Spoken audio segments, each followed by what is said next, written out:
금에서 같이 똑같은 두 개의 금속 조각이 있고 이 두 개의 금속 조각을 가변 전원에 연결하도록 하겠습니다. 이 가변 전원은 두 금속의 전위 차이를 조절할 수 있을 뿐만 아니라 플러스 극과 마이너스 극을 바꾸는 것도 가능합니다. 우선 이렇게 연결했다고 하겠습니다.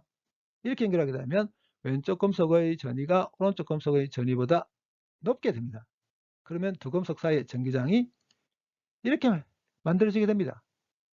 오른쪽 금속의 진동수가 F인 빛을 비추겠습니다. 오른쪽 금속에서 전자들이 튀어나올 텐데 이 전자들은 마스 보이 전화를 갖죠. 마스 보이 전화를 갖는 전자는 전기장과 정반대 방향으로 힘을 받게 됩니다. 오른쪽에서 왼쪽 방향으로 힘을 받게 됩니다.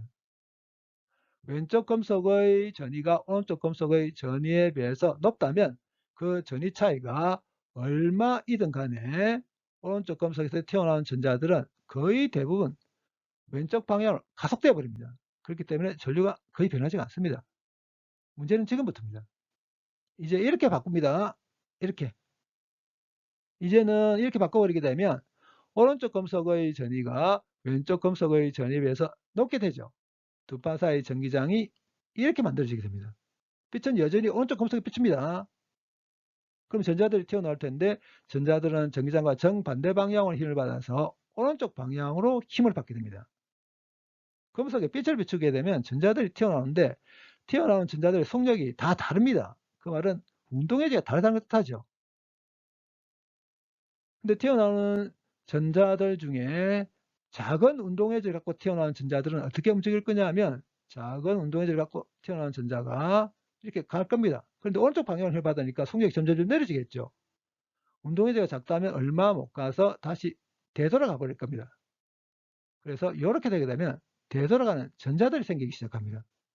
이게 뭘 뜻하냐면 전류가 감소하기 시작할 거라는 걸 뜻합니다. 그리고 이쪽 방향으로 전위차이를 점점점 크게 하겠습니다. 점점점 크게 하게 되면 되돌아가는 전자의 개수가 많아져서 전류가 계속 감소합니다. 감소해서 튀어나온 전자들 중에 최대 운동에너지를 갖고 튀어나온 전자가 있을 겁니다. 최대 운동에너지를 갖고 튀어나온 전자는 이렇게 가면서 오른쪽 방향을 힘을 받으니까 점점점 내려질 겁니다. 점점점 내려져서 왼쪽 금속에 도달하기 바로 직전에 멈춘 다음에 다시 되돌아가 버렸다고 하겠습니다. 이렇게 돼버리게 되면 최대 운동에너지를 갖는 녀석이 이렇게 움직였다면 왼쪽 금속에 도달하는 전자가 없다는 뜻이죠. 그래서 이렇게 되게 되면 전류가 0됩니다. 최대 운동에너지를 갖는 전자가 이렇게 움직이도록 만들어주는 전위차의 크기 델타 Vs로 표기하고 저지 전압 이렇게 부릅니다.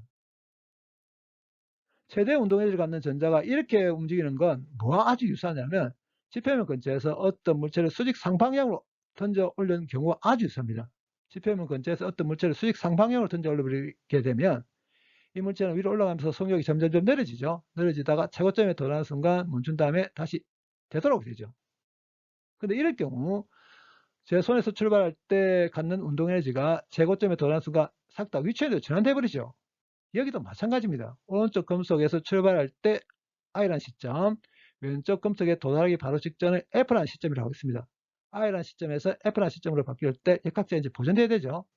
그럼 운동에너지의 변화량은 오른쪽 금속에서 출발할 때 최대 운동에너지를 갖고 출발했는데 왼쪽 금속에 도달하기 바로 직전에 멈춘다고 했으니까 운동에너지 0.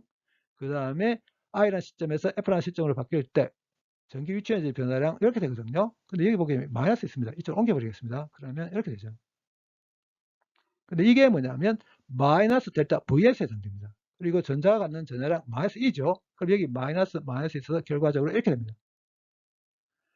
저지 전압을 측정했단 말은 결국 뭘 측정했단 말과 똑같냐면 오른쪽 금속에서 튀어나오는 전자들이 갖는 운동에너지 중에 최대 운동에너지를 측정했단 말과 똑같습니다. 그리고 지금부터는 최대 운동에너지를 갖고 튀어나온 전자에 대한 이야기만 하도록 하겠습니다.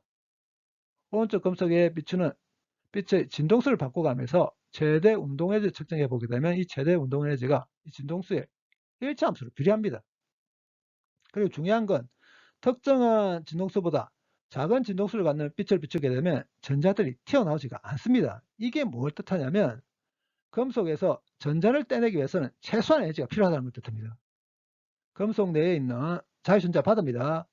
이 자유전자들이 금속 바깥으로 튀어나오기 위해서는 요만큼의 높이에 해당되는 최소한 에너지가 필요합니다. 이 최소한 에너지를 뭐라고 부르냐면 일함수 이렇게 봅니다. 이 일함수는 어떤 금속을 선택하느냐에 따라 달라집니다. 금속 내에 있는 자유전자 바다에 진동수가 F인 빛을 비추게 되게 되면 광자가 가서 전자가 충돌하게 될 텐데, 진동수가 F인 빛을 비췄다면 광자 한 개 갖는 에너지가 어떻게 되냐면 진동수에다가 플랑크 상수 곱해버리면 됩니다. 그런데 문제에 따라서 진동수가 아니고 파장이 주어져 있는 경우도 있을 수 있습니다. 파동이 진행해 나갈 경우에 파동의 속력은 진동수에다가 파장 곱해버리면 되거든요. 근데 지금 빛에 대해서 하고 있죠. 빛은 광속으로 움직입니다. 진동수가 람다분의 C에 해당됩니다. 그래서 진동수를 람다분의 C로 바꿔서 만약에 파장이 주어져 있다면 광속과 파장을 이용해서 광자 한 개가 갖는 에너지를 이렇게 쓸 수 있습니다. 근데 금속에서 튀어나온 전자 중에 그 전자가 최대 운동에너지를 갖고 있다면 그 최대 운동에너지를 갖는 전자는 광자와 충돌함으로 해서 광자가 갖는 에너지를 싹 다 전달받은 녀석일 겁니다. 그러면 광자로부터 전달받은 에너지 중에 일부분은 금속에서 전자가 빠져나오기 위해서는 최소한 에너지가 필요하다고 했었죠. 그래서 빠져나오기 위해서 일부 에너지를 쓸 거고 나머지 에너지가 최대 운동에너지일 겁니다. 그렇다면 여기서 최대 운동에너지 이렇게 쓸 수 있습니다. 최대 운동에너지가 진동수의 1차 함수로 주어집니다. 그러면 이 기울기가 바로 뭐에 해당되냐면 플랑크 상수에 해당됩니다. 그리고 최대 운동에너지가 0이 되는 진동수를 차단 진동수 이렇게 부르고 첨자 C를 붙여서 표기합니다. 그렇다면 이 차단 진동수를 정해보게 되면 최대 운동에너지가 0이 되는 진동수 차단 진동수, 그래서 차단 진동수가 일함수를 플랑크 상수로 나눠버리면 됩니다.